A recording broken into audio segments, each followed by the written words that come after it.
Hello everyone and welcome to some MiSTer FPGA news. In this episode we will be talking about the Atari 8-bit computers, full motion video improvements to the CDI core, improvements to Update All and Downloader, and more. Also check out my channel sponsor MiSTer Add-ons, a place where you can get all your MiSTer needs, things like full MiSTer setups, accessories, I/O boards, and more. Now let's get to the news. Woj on the MiSTer FPGA forums gave an update on the changes they are making to the core for the Atari 8-bit computers. One important thing mentioned about the future of the core is that BBXE will probably not find its way to the official distribution, mostly because it maxes out the chip and closes the possibility of future improvements or bug fixes to the core itself, or the MiSTer part of it. But it does look like Woj will provide a different branch with VBXE support. The VBXE is a video enhancement board that you install onto your Atari XE or XL. What it does is provide enhanced video features for games and programs that support it. Games will be able to use higher resolutions and many more colors on screen at once. Here's an example of what the VBXE can do. This is an image provided by user Crossbow on the Atari.io forums. It shows the game Bomb Jack running normally and the VBXE enhanced version. The VBXE version is a lot more colorful and much sharper. The forum thread by Crossbow gives a good overview of the VBXE board, so check it out if you're interested. And if you're an Atari 8-bit computer fan, I highly suggest you follow the MiSTer FPGA forum thread to get updates and test builds with what's happening with the core. The Retro Collective showed off the MiSTer MultiSystem 2 JAMMA. In a nutshell, it is the MultiSystem 2 console repackaged as an arcade board with a JAMMA edge connector.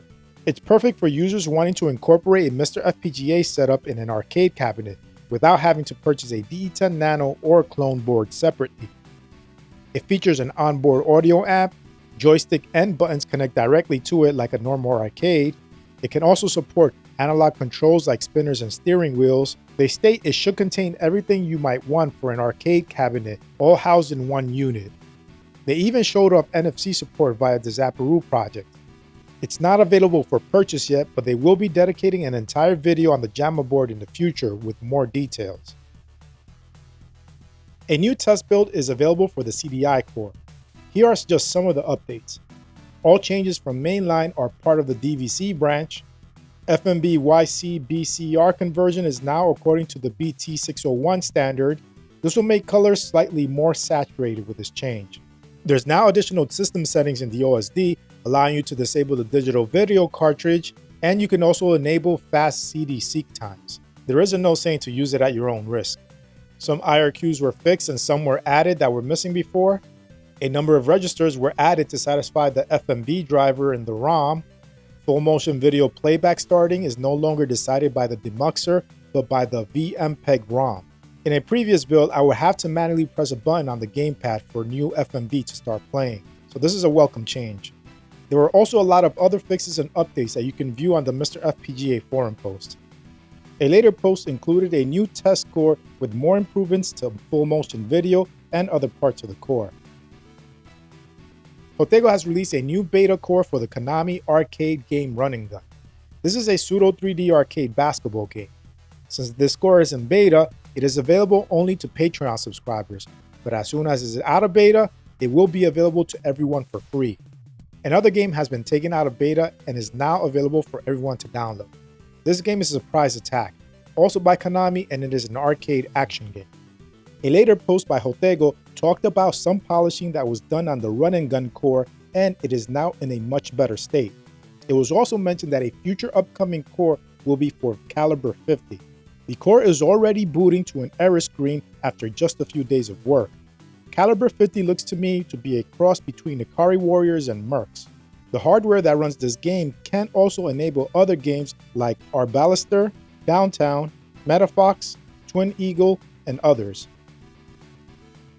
The Epsilon explained the reasoning behind one of the new downloader features, which is the ability to use an HTTP proxy. Recently, GitHub started blocking access for users from Brazil, Argentina, and Chile. They were getting a 429 error, which basically means GitHub isn't going to work for them. Users from China have also been unable to access GitHub since the beginning. MiSTer relies heavily on GitHub, so this is a major issue for people in those regions. so the HTTP proxy feature added to Downloader will let you bypass any regional blockages and sometimes even get faster speeds. On the public Patreon post, the Epsilon describes on how you can obtain a proxy link and also how to configure it on your MiSTer FPGA. He also mentions another solution. The best long-term solution for regional blockages is to deploy mirrors in different regions. This is totally doable. He already has the code for it, but unfortunately it's costly. If you're interested in helping setting up a mirror, please reach out to him. He'll do everything he can to support it on the software side. Please consider supporting the Epsilon on Patreon if you want to help these mirrors get up and running, especially if you're in one of the affected regions. Also know that Update All has been updated to support the new proxy feature. There is currently an Elan Enterprise computer core that is not part of the official MiSTer repository. That may soon change because core developer Albi Conde has gotten permission from the original developer to upload it to the official repository. It is currently being reviewed to see if everything is correct, and if so, an official RBF will be generated. Not being part of the official repository means that you will have to download that core manually, instead of having the downloader script downloaded for you. So it makes things much more convenient if the core is part of the official repository. The Elan Enterprise was a Z80-based computer released in 1985. It contained custom graphics and sound chips to ease the burden on the CPU. Here are some examples on how games looked and sounded like on the computer.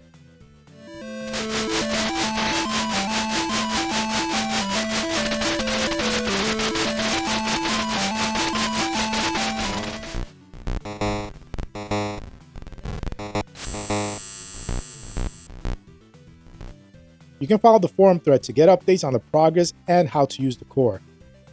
Not long after, the core was made official, and you can now just run the MiSTer Updater to obtain it. MiSTer Organize released its November update. Here's what's new. This month includes updates to No Intro public and private sets, English translations collection, retro achievement hacks, and Infidelity Super NES MSU1. All 16 ports from Hacker Infidelity support third-party controllers. MiSTer Organize has included the README files for each game, so you can read out the differences from the original NES version. Contra includes a text file with the Konami code. Super Mario Bros. Does not have MSU1 support. Super Mario Bros. Maker includes Super NES mouse support and has a video demonstration. You can also read more details on the update in the public Patreon post. MiSTer Organize also posted their December update. There is now a premium content tier. This tier will let you enjoy the benefits of a behind-the-scenes look on MiSTer Organize and receive DATs from the moment they are created from the DAT generator tool. You also get access to the private moderator chat on Discord and receive progress updates including snapshots showing folder and file layout changes. A huge update to the project now introduces Sega Saturn support. MiSTer Organize is a project aimed to make using your MiSTer FPGA as easy as possible by providing DATs that contain A to Z folders to sort your games alphabetically for easy browsing. MiSTer Add-ons has released their digital video to analog video converter called the Reflex Prism. It supports the MiSTer FPGA, Raspberry Pi, and GC Video. It does not support modern PCs and consoles. This device differs from a standard direct video adapter in that it requires RGB video input and converts that into component and as video. The advantage to this is that cores do not need to add native S-video support. However, composite image quality does suffer with noticeable dot crawl. While it is stated that composite video is present, it is not supported due to this dot crawl. The Reflex Prism also supports hi-fi audio output. It costs $80 and you can find out more information on the product page and instructions on how to use it on your MiSTer FPGA. The Epsilon has released Downloader version 2.3. This is the program that powers the official MiSTer Updater and also Update All. The Epsilon says that this is quite possibly the most important update since its inception. With this release, it is now 2.5 times faster than the previous version in no update scenarios.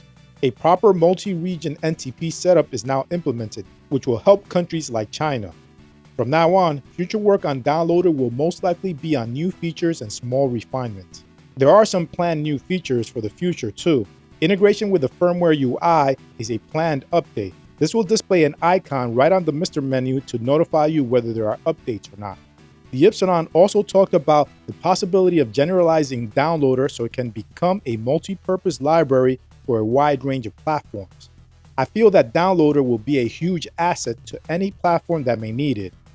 I always keep saying it, but we really are spoiled with how MiSTer updates things. We do not have to manually download cores, cheats, configs, and so much more. Just running a file in our scripts folder gives us more time to play games than figuring out how to run them. Work on the Apple IIgs core has been very quiet, but that doesn't mean there hasn't been any progress. On the MiSTer FPGA forums, Work91 posted some screenshots of some games running on the core. Space Ace and some other games are currently playable on it. There isn't any download yet, but the source is on GitHub, so you have the ability to compile it. You can try it out yourself.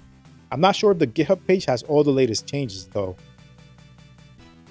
A new core for the TK2000 computer has been released by developer Elan SWX.